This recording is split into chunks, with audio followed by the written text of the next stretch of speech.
Bonjour et bienvenue dans la deuxième partie de cette vidéo consacrée à Traktor et au contrôleur Behringer BCD 3000. Nous allons voir maintenant comment modifier certains réglages et notamment au niveau des touches, comment créer vos propres touches, vos propres assignations et changer certains réglages par défaut tels que le réglage du pitch selector. Alors, par défaut, l'étendue du pitch selector est réglée. Ici on voit à moins 8% et plus 8%. Vous voyez ici la valeur qui varie. Alors d'où ça vient? Ça tout simplement dans le panneau de configuration, dans la section Transport. Vous voyez ici Pitch Feather Range, donc l'étendue qui est sélectionnable. On peut mettre soit 8%, 35%, 50% ou 100%. Alors le problème, donc ici moi j'ai sélectionné la valeur minimum, 8%. Le problème c'est que ça donne quand même encore une grande variation. Si on regarde au niveau du BPM, on est à 135. Si je le mets à fond,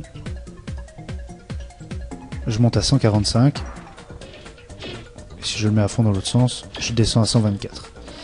Alors c'est beaucoup parce que pour un mix house, progressive house ou même techno, enfin, généralement on n'a pas besoin d'une si grande variation. On tourne toujours à peu près aux alentours des mêmes valeurs. Donc moi ce qui m'intéresserait c'est d'avoir une variation de plus ou moins 3 BPM, on va dire 2-3 BPM, mais pas plus.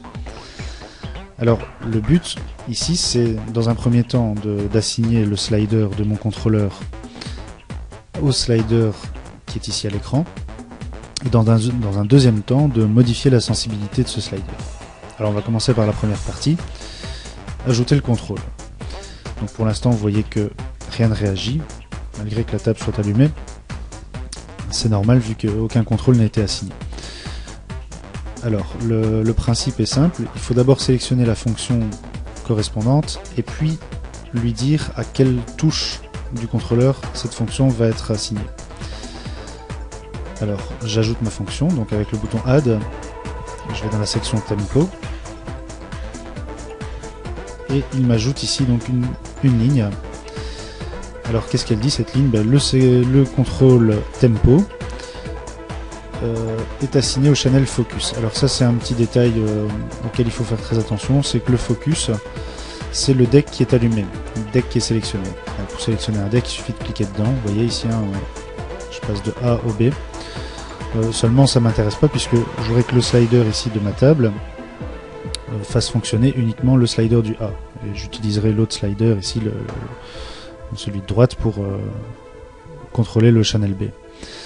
Donc la première chose à faire c'est de changer le channel correspondant. Alors ça se trouve, vous voyez ici un focus, on va le changer en deck A. Donc maintenant je suis certain que cette ligne concerne le tempo du deck A, donc à savoir cette partie-ci. Maintenant la deuxième partie, donc c'est lui dire quelle touche utiliser sur le contrôleur. Alors ça c'est assez simple, hein. Il suffit d'utiliser le mode Learn. Le mode Learn en fait c'est un mode d'écoute. Ça veut dire qu'une fois qu'il est enclenché, dès que le programme va détecter que j'ai appuyé ou que j'ai tourné un bouton, il va considérer que c'est celui-là qu'il doit utiliser. Donc je clique une fois pour allumer le mode Learn et je vais toucher à mon slider. Voilà. Dès que je l'ai fait glisser un petit peu, vous voyez que le contrôleur assigné c'est le CC11. Donc, ça maintenant je sais que c'est le CC11. J'éteins le Learn et je vais vérifier maintenant s'il y a une réaction. Donc, en bougeant le curseur, on voit qu'à l'écran ça bouge. Seulement il y a un petit problème, c'est que c'est inversé. Quand je descends ça monte à l'écran et vice versa. Donc là c'est une simple option qui se situe ici, invert. Je la coche, maintenant on vérifie. Je descends, ça descend, je monte et ça monte. Donc ça c'est bon. Seulement il y a toujours ce problème de sensibilité, à savoir que si je le fais à la souris ou je le fais au curseur, ça revient au même. J'arrive toujours à ces plus 8% et moins 8%. Alors pour changer cette sensibilité, il faut passer le type de contrôleur d'analogique, analogue, à relative. Et quand je fais ça, j'ai une nouvelle section ici qui apparaît, c'est la sensibilité. Et on voit ici par défaut la sensibilité se met à 10%.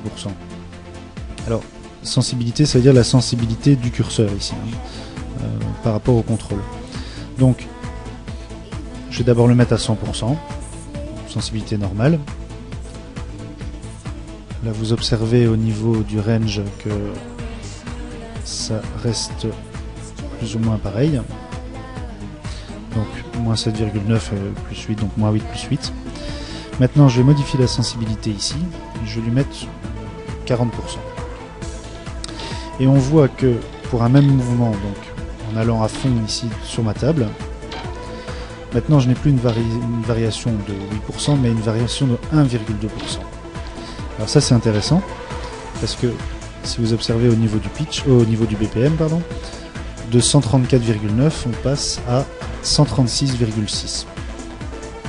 Donc ça varie beaucoup moins fort, et au moins j'ai toujours l'étendue complète de mon slider ici sur ma table.